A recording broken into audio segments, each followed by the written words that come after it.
അച്ഛൻ മോഹൻലാലിന്റെ പേരും പ്രശസ്തിയും ഒരിക്കലും എടുക്കാത്ത അല്ലെങ്കിൽ അച്ഛന്റെ സ്റ്റാർഡത്തിന്റെ നിഴലിൽ നിൽക്കാൻ ഒരിക്കലും ആഗ്രഹിക്കാത്തവരാണ് മക്കളായ പ്രണവും വിസ്മയയും. പ്രണവ് ചില സിനിമകളിൽ അഭിനയിക്കുന്നുണ്ടെങ്കിലും ആഗ്രഹിച്ച് അഭിനയ ലോകത്തേക്ക് എത്തിയ ആളല്ല. യാത്രകൾ ചെയ്യാനുള്ള പണത്തിന് വേണ്ടി അസിസ്റ്റന്റ് ഡയറക്ടറായി സിനിമാ ജീവിതം ആരംഭിച്ച പ്രണവ് ഇപ്പോൾ വർഷങ്ങൾക്ക് ശേഷം എന്ന ചിത്രം വരെ എത്തി നിൽക്കുകയാണ്.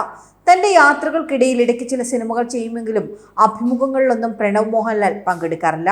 അതുപോലെ തന്നെയാണ് മോഹൻലാലിന്റെ മകൾ വിസ്മയയും. പൊതുവേദികളിലൊന്നും പ്രത്യക്ഷപ്പെടാത്ത യാത്രകളിലും വായനകളിലും എല്ലാം പുതിയ ലോകം സൃഷ്ടിച്ച വിസ്മയ മോഹൻലാലിനെ പറ്റി കൂടുതലൊന്നും മലയാളികൾക്ക് ഒരു പക്ഷേ അറിയുന്നുണ്ടാകില്ല.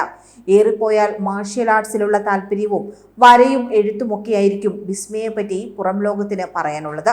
അങ്ങനെ ഒരു സാഹചര്യം നിലനിൽക്കുമ്പോഴാണ് വിസ്മയ മോഹൻലാൽ ആദ്യമായി നൽകിയ ഒരു അഭിമുഖം വൈറലാകുന്നത്. ലിഡിയ എന്ന ട്രാവൽ വ്ലോഗർക്ക് നൽകിയ അഭിമുഖത്തിലാണ് വിസ്മയ തന്റെ യാത്രകളെക്കുറിച്ചും ഇഷ്ടങ്ങളെക്കുറിച്ചുമെല്ലാം തുറന്നു പറയുന്നത്. ഗ്രെയിൻസ് ഓഫ് സ്റ്റാർഡസ്റ്റ് എന്ന കവിതാ സമാഹാരം എഴുതിയ വിസ്മയ വളരെ ജെനുവിൻ ആയിട്ടുള്ള വ്യക്തിയാണെന്നാണ് വ്ലോഗർ ലിഡിയ പറയുന്നത്. മധുരമായി വളരെയധികം വിനയത്തോടെയുള്ള വിസ്മയുടെ സംസാരം കേൾക്കാൻ തന്നെ രസമാണെന്നും ലിഡിയ കൂട്ടിച്ചേർക്കുന്നുണ്ട്. തായ്ലാന്റിലെ യാത്രാനുഭവങ്ങളെക്കുറിച്ചാണ് ഇരുവരും സംസാരിച്ചു തുടങ്ങുന്നത്. തായ്ലാന്റിലുള്ള ബീച്ചിൽ ചിലവഴിച്ച മനോഹരമായ നിമിഷങ്ങൾ, ബൈക്ക് റൈഡെല്ലാം ആസ്വദിച്ചുവെന്നും തിരിച്ചു പോയാലും വരാൻ എപ്പോഴും ആഗ്രഹിക്കുന്ന സ്ഥലമാണ് തായ്ലാന്റ് എന്നും വിസ്മയ പറയുന്നു. ഇനി പോകാൻ ആഗ്രഹിക്കുന്ന മറ്റൊരു സ്ഥലം ജപ്പാനാണ്. അവിടെ പോകുമ്പോൾ കെഞ്ചുൽസ് പഠിക്കാൻ ആഗ്രഹിക്കുന്നുണ്ടെന്നും ഒപ്പം ഇറ്റലിയിലും പോകാൻ തനിക്ക് ആഗ്രഹമുണ്ടെന്നും വിസ്മയ പറയുന്നുണ്ട്. അവിടെ എല്ലാ കലകൾ കാണാനും ഭക്ഷണം കഴിക്കാൻ വേണ്ടിയാണ് ആഗ്രഹിക്കുന്നതെന്നും വിസ്മയ മോഹൻലാൽ കൂട്ടിച്ചേർത്തു. ഒപ്പം കുട്ടിക്കാലം കൂടുതലും ചെലവഴിച്ചത് ഊട്ടിയിലാണെന്നും അന്ന് അവിടെ ഇന്നത്തെ അത്രയും വികസിച്ചിരുന്നില്ല എന്നും താരപുത്രി പറയുന്നുണ്ട്. ഊട്ടിയിൽ മരങ്ങൾ കയറിയും തടാകങ്ങളിൽ നീന്തിയും ഉപ്പും മുളകും ചേർത്ത പച്ചമാങ്ങകൾ പോലെയുള്ള തെരുവ് ഭക്ഷണം കഴിച്ചും ധാരാളം ചായ കുടിച്ചുമാണ് വളർന്നതെന്നും അത്തരം ലളിതമായ കാര്യങ്ങളാണ് ഏറ്റവും മാന്ത്രികമായതെന്നും ആ നിമിഷങ്ങളിലേക്ക് തിരികെ പോകാൻ എന്തും നൽകുമെന്നും വിസ്മയ പറയുന്നു. അതുതന്നെ വല്ലാതെ നൊസ്റ്റാൾജിക് ആക്കുന്നുവെന്നുമാണ് വിസ്മയ മോഹൻലാൽ പറയുന്നത്. തന്റെ ഹൃദയത്തിൽ എന്നും ഒരു പ്രത്യേക സ്ഥാനമുള്ള സ്ഥലമാണ് ഊട്ടി. യാത്രകൾ ചെയ്യുമ്പോൾ ഇന്ത്യയിലല്ലാതെ ഇരിക്കുമ്പോൾ താൻ ഏറ്റവും അധികം മിസ് ചെയ്യുന്നത് തന്റെ കുടുംബത്തെയും പെറ്റ് ഡോഗുകളെയും ഒക്കെയാണെന്നും വിസ്മയ പറയുന്നുണ്ട്.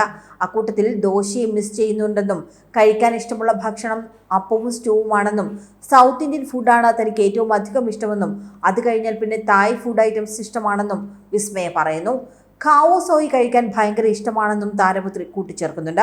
തിരികെ പോകാൻ ആഗ്രഹിക്കാത്ത സ്ഥലങ്ങൾ ഏതാണെന്ന് ചോദിച്ചാൽ പെട്ടെന്ന് മനസ്സിലൊന്നും വരുന്നില്ല എങ്കിൽ കൂടിയും ന്യൂയോർക്കുമായി പ്രണയവും വിദ്വേഷവും കലർന്ന ബന്ധമുണ്ടെന്നും വിസ്മയ പറയുന്നുണ്ട്. അവിടെ കുറച്ചു വർഷങ്ങൾ താമസിച്ചിരുന്നു. അവിടേക്ക് തിരികെ പോകാൻ ആഗ്രഹമുണ്ടെങ്കിലും അവിടെ വീണ്ടും ജീവിക്കാൻ താൻ ആഗ്രഹിക്കുന്നില്ല എന്നുമാണ് വിസ്മയ മോഹൻലാൽ പറയുന്നത്. തന്റെ പുസ്തകത്തെക്കുറിച്ചും താരപുത്രി സംസാരിക്കുന്നുണ്ട്.